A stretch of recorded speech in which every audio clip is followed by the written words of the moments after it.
Unbelievable updates are coming from the Middle East in the last 24 hours, and this is going to fulfill Bible prophecy. Multiple reports are emerging that say Israel is about to invade the Al-Aqsa Mosque, and Iran has declared a new war in response to this decision.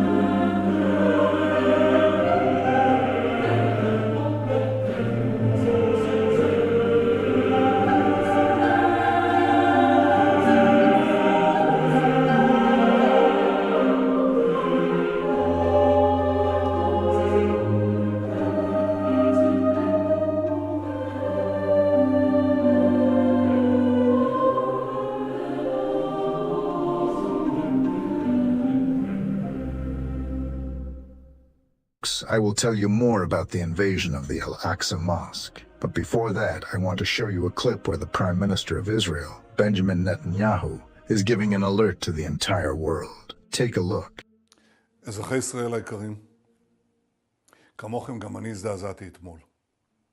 ראיתי את סרטוני הזוועה. Dear citizens of Israel, like you, I was deeply shocked yesterday. I saw the horrifying videos of our dear sons, Ram and Evyatar. It wants to break us through these horrifying videos, through the false propaganda it spreads around the world, but we will not break. I am filled with even stronger determination to free our kidnapped sons, to eliminate Hamas, and to ensure that Gaza will no longer pose a threat to the state of Israel.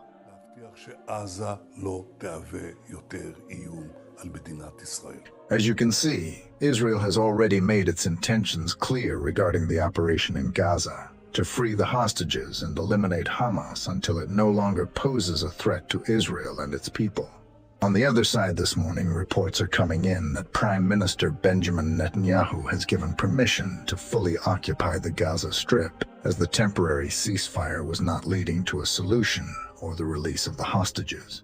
To the Middle East now, where there's been yet another setback in the push for peace. Israel's Prime Minister Benjamin Netanyahu now indicating he plans to actually expand Israel's military operations in Gaza.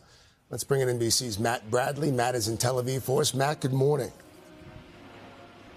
Hey, good morning, Craig. And that's right. It marks a major expansion of Prime Minister Netanyahu's war goals. His office had said that he's decided to occupy all of the Gaza Strip, including places where hostages may currently be held. Yes, folks, if Israel expands its military operation in Gaza with full intensity, the world will not remain silent either, especially those nations that have recently been speaking out against Israel and showing their intentions to recognize Palestine as a full state. By this fall, more than one folks, can you now sense why this is getting more serious? Because the things that are happening in the world are unfolding exactly as they were written in the Bible. Now listen to this carefully. The Al-Aqsa Mosque, which is located in East Jerusalem, has been the center of tensions between Israelis and Palestinians for decades. But this time, the tensions have reached a point where many experts are warning that a full-scale confrontation is imminent. The visit of Israeli Minister Ben-Gvir to the compound and his public claim of praying there has already broken the status quo agreement that has kept a fragile peace for years. Iran's response was swift and fierce. Their foreign ministry described it as a direct insult to the entire Muslim world, calling it a blatant violation of international law. But it didn't stop at words. Iran-backed Houthi rebels have already targeted Israeli-linked ships in the Red Sea, and there are strong indications that more proxy attacks could follow. And here is where things get even more volatile. For Iran and its allies, this is not just about a religious site. It's a matter of political and national identity. The Al-Aqsa Mosque is a symbol, and any attempt by Israel to assert control over it will be viewed as a declaration of war. Israel, on the other hand, sees it differently. The Israeli leadership believes that the time has come to change the reality on the ground. They argue that the status quo is being manipulated by terrorist groups like Hamas, who use religious symbolism to stir violence against Israel. By taking firm control, Israel claims it wants to bring security and order. But the question is, at what cost? Folks, the stakes have never been higher. What we are seeing now is the beginning of a spiritual battle that will have physical consequences. The Bible warns us that Jerusalem will be a cup of trembling to all nations. And now, that cup is tilting. It is a spiritual war as much as it is a physical one. The battle for Jerusalem, for Al-Aqsa, is deeply entrenched in biblical prophecies that speak of a time when Jerusalem will become a cup of trembling for all nations. ZAKARIA 12:2. That time is unfolding before our very eyes, as Israel prepares for a possible ground invasion of Gaza and contemplates an operation that could redefine the status of Al-Aqsa. Nations around the world are drawing their lines.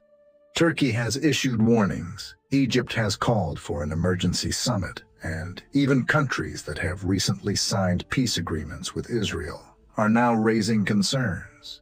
And let me tell you something that most mainstream media isn't telling you. Behind closed doors, diplomatic talks are failing.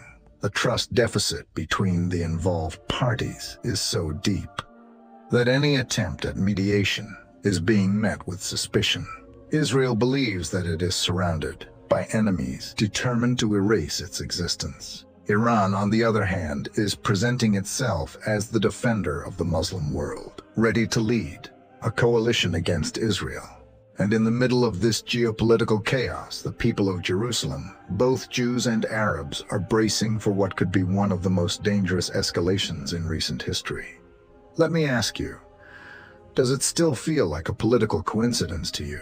Or can you now see that the Bible's words are not ancient myths, but a blueprint that is unfolding in real time? Now, here's what you need to prepare for. If Israel physically attempts to change the status quo of Al-Aqsa in the coming days, the Middle East will ignite in a full-scale regional war. But it won't stop there. Global protests will erupt, economic sanctions will be demanded against Israel, and the global economy could experience immediate shockwaves. The Red Sea shipping routes are already under attack. Imagine what happens if this conflict spills into the Persian Gulf or affects the Suez Canal, a global economic choke point. At the same time, the spiritual battle will intensify.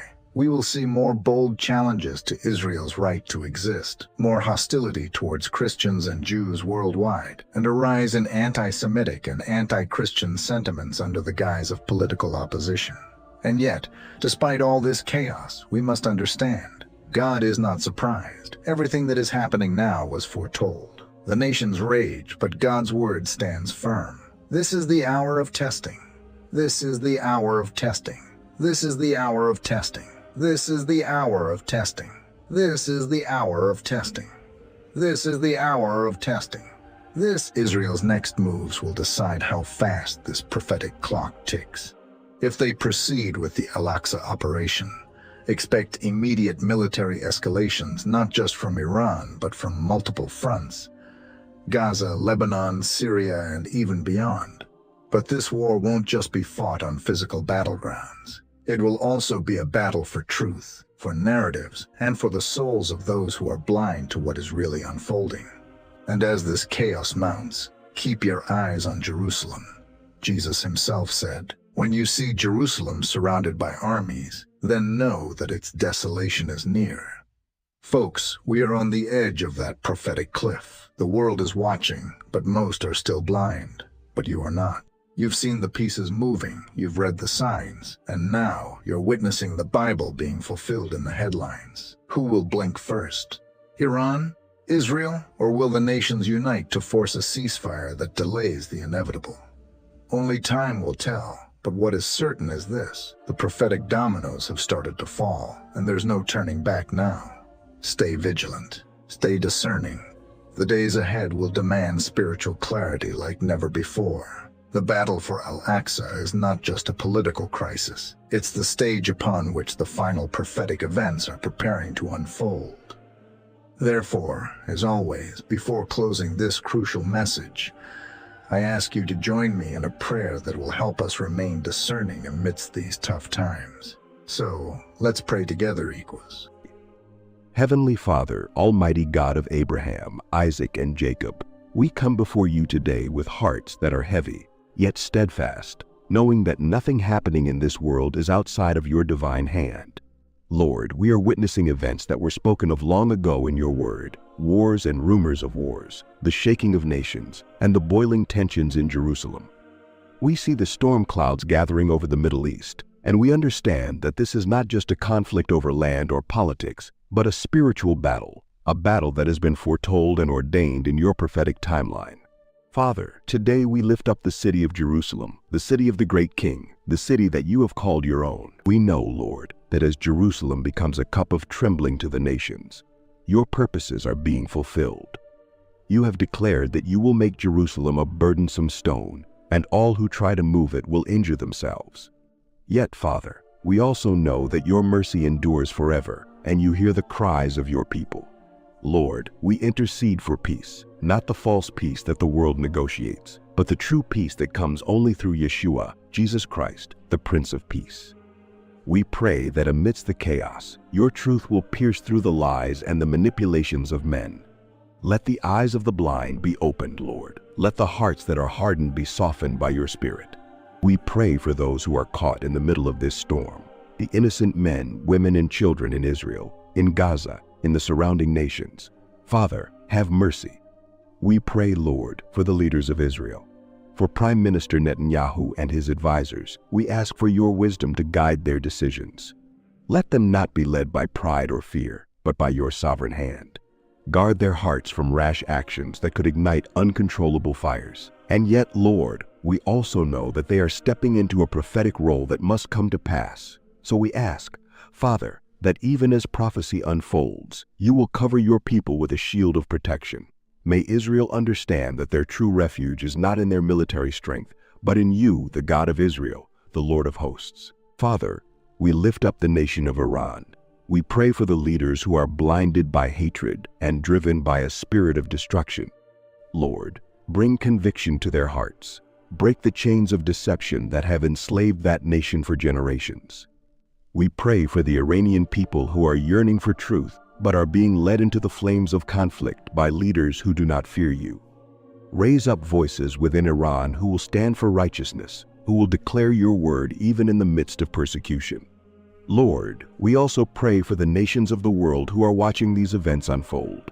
We see nations lining up on either side, fulfilling the alignment that your prophets have spoken of. But we pray, Father, that amidst the political posturing and diplomatic maneuvering, you will raise up a remnant that discerns the times.